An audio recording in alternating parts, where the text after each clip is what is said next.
నేటి వాక్య ధ్యానము కొరకు మిమ్మల్ని ప్రేమతో ఆహ్వానిస్తూ ఉన్నాను. నేటి వాక్య ధ్యానము కొరకు ప్రార్థన చేద్దామా? మమ్మల్ని మిక్కిలిగా ప్రేమించుచున్న మా ప్రియ తండ్రి, మా ఘనమైన గొప్ప దేవానికి వందనాలు నాయనా. ఏ మంచి లేని మా జీవితంలో మరొక నూతన ఉదయాన్ని అనుగ్రహించారు తండ్రి. ఈ ఆనంద మాసములో మీ పుట్టుకను గూర్చిన ఆవశ్యకతను నాయనా, మీ పుట్టుకలో ఉన్నటువంటి, మీ వంశవృక్షములో ఉన్నటువంటి కొన్ని ఆత్మీయ పాఠాలు నేర్చుకోవడానికి కృప చూపుతూ ఉన్నారు దేవా. గత 3 దినాలుగా అయా మీరు చేసినటువంటి గొప్ప కార్యములను బట్టి మీకు వందనాలు. అనేక మందిని సందేశాలను వింటూ ఉన్నారయ్యా. విని వదిలిపెట్టక సత్యాన్ని గ్రహించే మనస్సు ప్రతి ఒక్కరికి అనుగ్రహించండి. ఈరోజు కూడా నాయన మరొక విషయమును గురించి మేము ధ్యానం చేయబోతూ ఉండగా మీరే మాకు బోధించి నేర్పించమని, మీ లేఖనాలలో నుండే వాటిని పరిశీలన చేసి మేము నేర్చుకోవడానికి కృప చూపమని యేసునామమున ప్రార్థించి వేడుకుంటూ ఉన్నాము తండ్రి. ఆమేన్, ఆమేన్, ఆమేన్. ప్రభువునందు ప్రియ దేవుని పిల్లారా, నేటి వాక్య ధ్యానం కొరకు మిమ్మల్ని ప్రేమపూర్వకంగా ఆహ్వానిస్తూ ఉన్నాను. బాగున్నారు కదూ? ఈ ఆనంద మాసంలో మీ కుటుంబాలతో, మీ పిల్లలతో, మీకు కలిగిన సమస్తముతో మీరు చాలా ఆనందంగా ఉన్నారని నేను ఆశపడతా ఉన్నాను. ఒకవేళ ఈ ఆనందము, ఈ సంతోషము మీ గృహంలో లేదేమో, అయితే ఇప్పుడే మోకరించి ప్రభు సన్నిధిలో మీరు అడిగినట్లయితే మీకు ఏది కొదువుగా ఉందో దాన్ని ఇవ్వటానికి నా ప్రభువు సంసిద్ధముగా ఉన్నాడు. ప్రిదేన్ పిల్లరా, గత 4 దినాలుగా మనము క్రీస్తు పుట్టుక ఆవశ్యకతను గురించి ధ్యానం చేస్తూ వస్తున్నాం కాదు. క్రీస్తు పుట్టుకలో ఉన్నటువంటి, క్రీస్తు వంశావళిలో ఉన్నటువంటి, మత్తయి లేఖికుడు రాసిన క్రీస్తు జన్మ వృత్తాంతములో ఉన్నటువంటి ఆ 16 వచనాల్లో దాగి ఉన్న అంతరార్థమును మనము తెలుసుకుంటూ ఉన్నాము కదూ. కాబట్టి ప్రియ దేవుని పిల్లలారా, క్రీస్తు వంశములో ఎవరెవరు చోటు దక్కించుకున్నారు, వారి జీవితం ఎలాంటిది, వారు ఏ రీతిగా క్రీస్తు వంశవృక్షంలోకి రాబడ్డారు, వారి ప్రవర్తన ఎలా ఉంది, వారి పూర్వపు స్థితి ఎలా ఉంది, వారు క్రీస్తులోనికి వచ్చిన తర్వాత వారి స్థితి ఎలా ఉంది.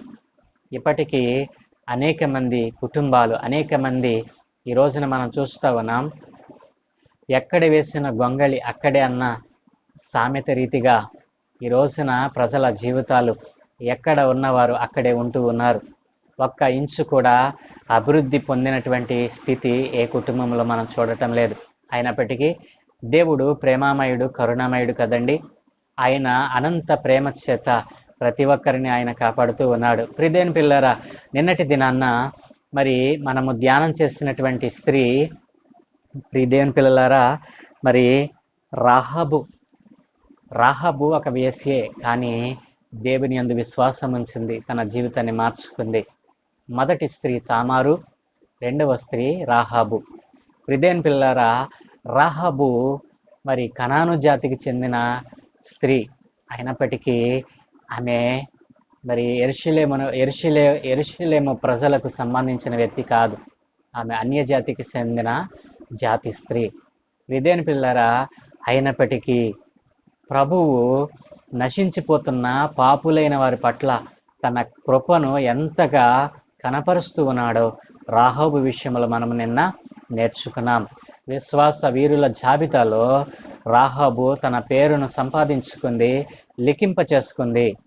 దేవుని పిల్లారా, ఈరోజు మరొక స్త్రీ గురించి మనం ధ్యానం చేయబోతా ఉన్నాం. ఆమె పేరే రూతు. దేవుని పిల్లారా, రాహాబు కనాను జాతికి చెందిన స్త్రీ అయితే రూతు మోయాబు జాతికి చెందిన స్త్రీ, మోయాబు దేశానికి చెందినటువంటి సంతతి చెందిన స్త్రీ. దేవుని పిల్లారా, రూతు జీవితాన్ని మనం ఆలోచన చేస్తే, రూతు యొక్క పుట్టుక మూలాలను మనం పరిశీలన చేస్తే ఎంత భయంకరమో. శపితమైనటువంటి జనాంగము, శపితమైన జాతిలో నుండి వచ్చినటువంటి అన్యజాతి స్త్రీ. మోయాబు అంటే శపితమైనది, దేవుడు స్వయంగా శపించినటువంటి జాతి అది. రూతు లోతు సంతానం. దేవుని పిల్లలారా, అయినప్పటికీ యేసుక్రీస్తు వంశావళిలో ఎందుకు ఉంచబడింది? దేవుని పిల్లలారా, అన్యజాతి స్త్రీ అయినప్పటికీ రాహాబు విశ్వాస వీరుల పట్టికలో తన పేరును సంపాదించుకుంది. అదే జాబితాలోనికి రూతు కూడా మరి రాబడతా ఉంది. ప్రియదేని పిల్లారా, రూతు ఎందుకు క్రీస్తు వంశవృక్షములో ఉంచబడింది అనంటే, ప్రియదేవుని పిల్లలారా, రూతు చేసిన ఒక మంచి నిర్ణయము. ఏ నిర్ణయం అండి అది? దేవునికి ఇష్టమైన నిర్ణయము చేసింది. ప్రియదేని పిల్లలారా, తాను అన్యజాతి నుండి మరి అన్య జాతిలో పుట్టినటువంటి శపితమైన జాతిలో నుండి వచ్చినప్పటికీ ఆ శాపాన్ని తనలో ఉంచుకొనకుండా మరి సర్వశక్తుడైన దేవునికి ఇష్టమైనటువంటి ఒక మంచి నిర్ణయాన్ని చేసింది. అత్త నయోమి, నీవెక్కడ ఉంటావో నేను అక్కడే ఉంటా, నీవెక్కడ జీవిస్తావో నేను అక్కడే జీవిస్తా, నీవెక్కడ చస్తావో నేను అక్కడే చస్తా, నువ్వు ఏ దేవుణ్ణి కొలుస్తావో అదే దేవుని నేను కూడా కొలుస్తా, అంతేకాని నీ నుండి నన్ను వెళ్ళిపోమని చెప్పొద్దు అని అత్తతో చెప్పిన మాటను దేవుడు ఆలకించాడు. ప్రియదేవుని పిల్లారా, శపితమైన జాతిలో నుండి మరి రక్షణకరమైనటువంటి మార్గంలోనికి రూతు రాబడింది. దేవుని కొరకైన ఒక మంచి నిర్ణయాన్ని మరి రూతు చేయగలిగింది. ప్రియదేవుని పిల్లారా, ఎంత గొప్ప కార్యము రూతు జీవితంలో దేవుడు అనుమతించాడండి. మరి తాను రూతు యొక్క మరి వంశములో నుండి మరి భూమి మీద పుట్టడానికి రావడానికి ఆయన ప్రణాళికలు సిద్ధం చేసుకున్నాడు. రూతు దేవుని ప్రణాళికలో ఉన్నటువంటి శపితమైన జాతిలో ఉన్నటువంటి ఒక స్త్రీ అయినప్పటికీ ఆమెను అదే స్థితిలో ఉంచకుండా దేవుడు ఏ రీతిగా మలచుకున్నాడో చూసారా? దేవుని పిల్లలారా, తన వంశములో నుండి మరి క్రీస్తు రావడానికి ఒక బీజాన్ని వేసుకున్నాడు దేవుడు. గొప్ప కార్యము రూతు జీవితంలో జరిగించాడు. దేవుని పిల్లారా, శపితమైనటువంటి స్త్రీయే కానీ వారిని దేవుడు ఎంతగా ప్రేమించాడో. ఈ రోజున అనేక మంది శాపముల వలన పాపముల వలన పట్టబడిన వారై ఈ రోజున దేవుని సన్నిధికి దేవుని యొక్క వాక్యానికి దూరమైపోతా ఉన్నారు. అట్లాంటి వారు అనేక మంది ఈ రోజున మనకు కనపడుతూ ఉన్నారు కదూ.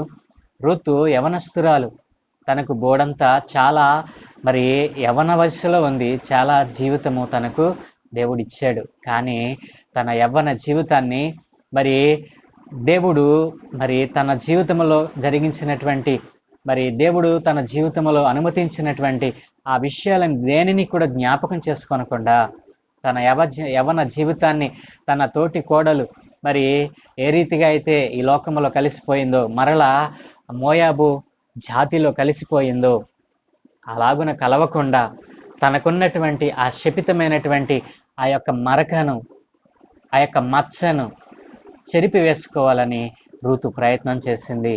ఆ రీతిగా అడుగులు వేసింది. ప్రభువుకు నచ్చింది. దేవునికి ఇష్టమైనటువంటి నిర్ణయాన్ని చేసింది. దేవుడు మెచ్చాడు. తన వంశములో నుండి తానే రావటానికి ఇష్టపడ్డాడు. ప్రియదేవుని పిల్లారా, అందుకని క్రీస్తు వంశ వృక్షావళిలో మరి క్రీస్తు వంశ వృక్షములో రూతు ఒక ప్రాముఖ్యమైన స్థానాన్ని సంపాదించుకుంది. ప్రియదేవుని పిల్లారా, ఈ రోజున మరి రూతు జీవితంలో నుండి మనం నేర్చుకోవాల్సింది ఏమిటి? నీవు దేవునికి ఇష్టమైనటువంటి నిర్ణయం చేస్తూ ఉన్నావా?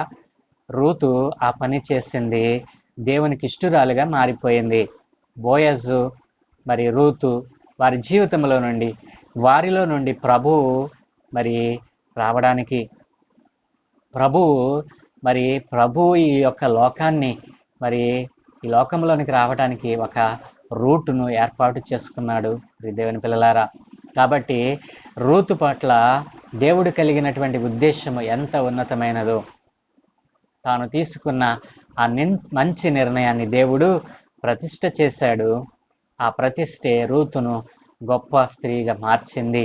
తన పాపపు మరకను తుంచివేయటానికి, పాపపు మరకను కనిపించకుండా చేసుకున్నటకు రూతు ఎంతగానో మరి దేవునికి ఇష్టురాలుగా మారిపోయింది. దేవుని పిల్లారా, తన మచ్చను, మాయని మచ్చను అనేక మంది జీవితాల్లో మనం చూస్తూ ఉన్నాం. అనేక మాయని మచ్చలు ఈ రోజున కంటితో, శరీరంతో, దేహముతో చేస్తున్నటువంటి అనేక పాప క్రియలు, జారత్వ క్రియలు ఈ రోజున మనం చూస్తూ ఉన్నాం.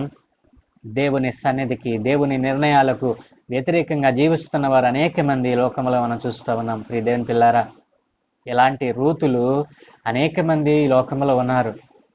అనేక మంది మరి దేవునికి ఇష్టమైన నిర్ణయాలు చేయటం లేదు, దేవునికి ఇష్టలుగా మారటం లేదు. కాబట్టి రూతుకు కలిగినటువంటి ఆ భాగ్యము వారు పొందుకోలేకపోతూ ఉన్నారు.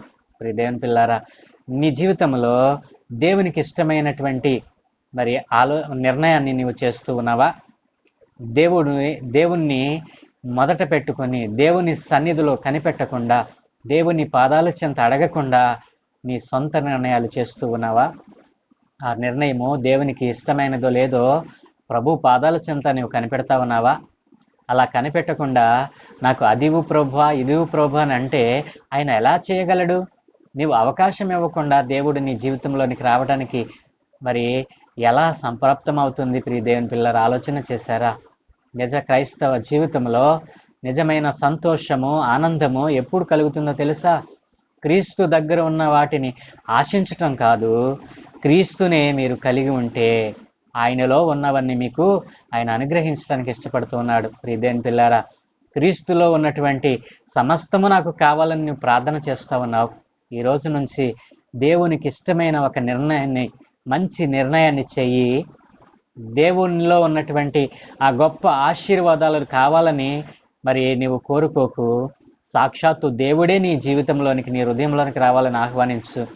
ఆయన పశుబాలునిగా ఈ లోకములో చిరునవ్వులు చిందిస్తూ మరి ఈ రోజున నీ కుటుంబంలో, నీ జీవితంలో రావడానికి ఇష్టపడతా ఉన్నాడు. ఆ రీతిగా మరి రూతు ఏ విధంగా మరి దేవుని కొరకు ఒక మంచి నిర్ణయాన్ని చేసిందో ఆ నిర్ణయాన్ని దేవుడు మెచ్చాడు, దేవుడు ఆశీర్వదించాడు.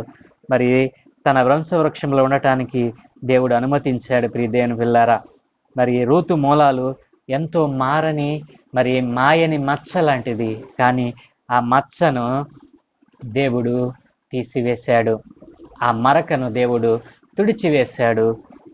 ప్రియ దేవుని పిల్లలారా, కాబట్టి 16వ వచనంలోనే ఇట్లాంటి మరక కలిగిన, మచ్చ కలిగిన వారిని కూడా ప్రభువు కనికరించగలడు, ప్రేమించగలడు అని ఆయన రుజువుపరచుట కొరకే దేవుని కొరకు ఒక మంచి నిర్ణయం చేసిన రూతు జీవితాన్ని ప్రభు మార్చాడు. అందుకే తన వంశవృక్షంలో ఉంచడానికి ఇష్టపడ్డాడు. ప్రియ దేవుని పిల్లారా, ఈరోజు దేవుడు రూతు విషయంలో మరి కలిగి ఉన్నటువంటి ఆలోచననే దేవుడు నీ జీవితంలో కూడా కలిగి ఉండాలని ఆశపడతా ఉన్నాడు.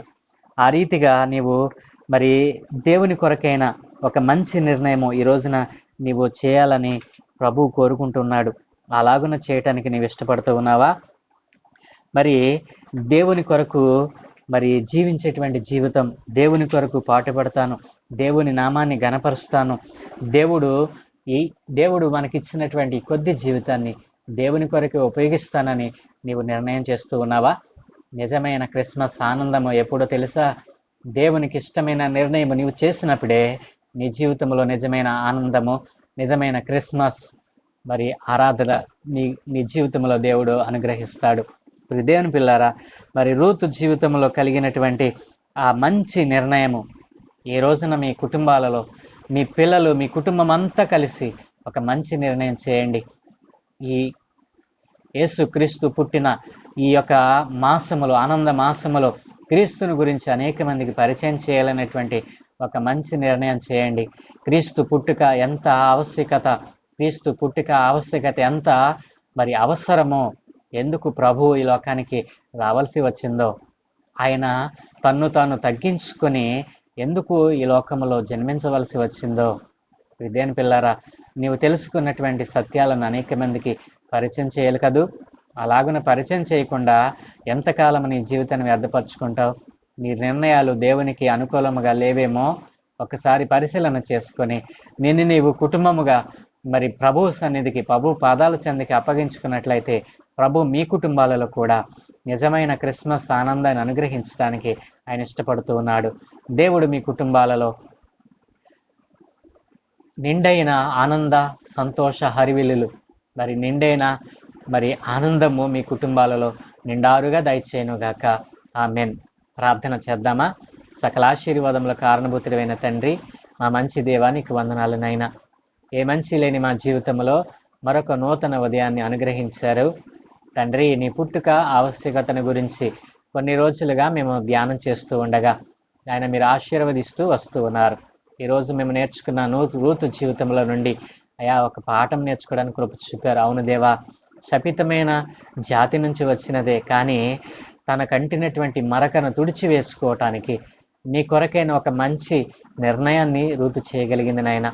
అలాంటి మంచి నిర్ణయాలు ఈ రోజున నీ బిడ్డలైన వారు చేస్తూ ఉండగా అయినా వారి జీవితంలో ఇంతవరకు చూడని నైనా ఇంతవరకు అనుభవించినటువంటి ఆ సంతోష ఆనందాలను వారు ఇప్పుడు అనుభవించడానికి అవకాశమును దయచేయమని తండ్రి, ఎందరైతే నీ పాద సన్నిధిలో మోకరించి ప్రార్థిస్తూ ఉన్నారో నాయన, వారి జీవితాల్లో ఉన్నటువంటి ఆ యొక్క శ్రమల నుండి, ఆ యొక్క వేదల నుండి తొలగించమని, ఆనంద మాసములు అందరితో కలిసి ఆనందించే కుటుంబముగా ప్రతి కుటుంబాన్ని ఆశీర్వదించమని, అయా నీ పుట్టుక ఆవశ్యకత ఎంత శ్రేష్టమైనదో నీ వంశవృక్షములో నుండి అయా నీవు మాకుతో మాట్లాడుతున్నందుకు స్తోత్రాలు నాయన. దేవా, ఈ పాపలోకములో ఉన్నటువంటి మానవాళిని నీవు ఎంతగా ప్రేమించావో, శపితమైన జనమైనప్పటికీ నాయనా నీ ప్రేమ, నీ కరుణను వారి పట్ల ఎంతగా కనపరుస్తూ ఉన్నావో అయినా నీవు మాకు తెలియచేస్తూ ఉన్నావు, మేము నేర్చుకుంటూ ఉన్నాము. కానీ నీ యొక్క నైనా తండ్రి, నీ ప్రశస్తమైనటువంటి నీ శక్తిని నాయన, నీ బలాన్ని మేము అంచనా వేయలేకపోతా ఉన్నాం తండ్రి. ఈ రోజున ఎవరైతే అలాగున అంచనా వేయలేక నీ సన్నిధిలో నిలబడలేక నీ సన్నిధి నుండి దూరం అయిపోతా ఉన్నారో అట్లాంటి వారందరినీ మీ చేతులుగా అప్పగిస్తూ ఈరోజు మా చేతి పనులను ఆశీర్వదించండి నాయన. మేము ఏ వాహనములు ప్రయాణం చేస్తూ ఉన్నా మీ దూతల కాపుదలు అనుగ్రహించండి. ఈరోజు పెళ్లి రోజు, పుట్టినరోజు జరుపుకునే బిడ్డలందరి మీద మీ కనికరము, మీ దయా కిరీటం అనుగ్రహింపచేయండి అయా. నూతనమైన దయా సంవత్సరములో ఆయన వారు ఇంకనూ వర్ధిల్లుటకు అయా నీ కృపలో వర్ధిల్లుటానికి సహాయం దయచేయమని తండ్రి, కుమార, పరిశుద్ధాత్మ త్రియేక దేవ మీ ఘనమైన నామానికి వేలాది కోట్లాది స్తోత్రాలు చెల్లిస్తూ యేసు నామమున ప్రార్థించి వేడుకుంటూ ఉన్నాము తండ్రి. ఆమేన్, ఆమేన్.